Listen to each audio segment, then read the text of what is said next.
Let's talk about homeschooling with a classical education approach.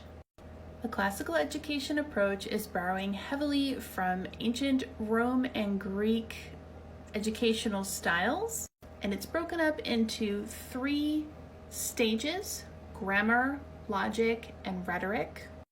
The grammar stage is typically for elementary age children, and it includes capitalizing on the parroting stage of child development, where they can kind of just soak up and memorize all sorts of things. So there's a lot of focus on memory songs and methods so that they get in math facts, history facts, Bible memorization or poetry memorization, spelling rules, grammar, geography, all of that. It's a very repetitive, just learn it. They don't actually need to understand very much about it. They just are kind of uploaded with this information, if you will.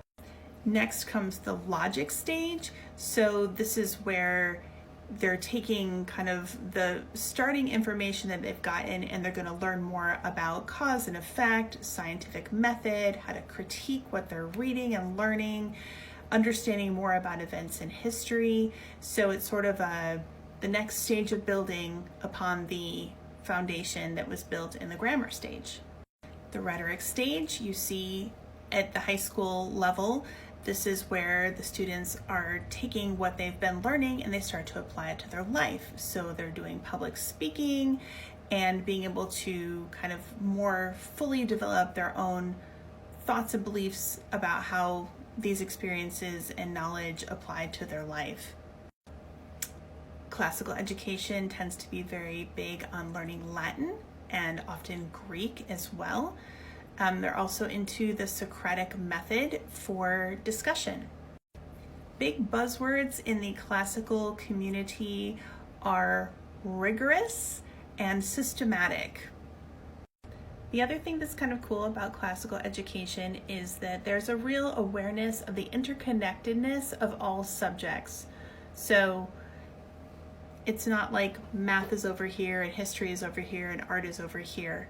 Art is history, and mathematics is part of what's happening in art, and it's so much bigger than that. That's just like a tiny little snapshot of what I thought of at the top of my head, but that's a really cool perspective on understanding why a liberal arts education makes sense and how it all works together. Stay for part 2.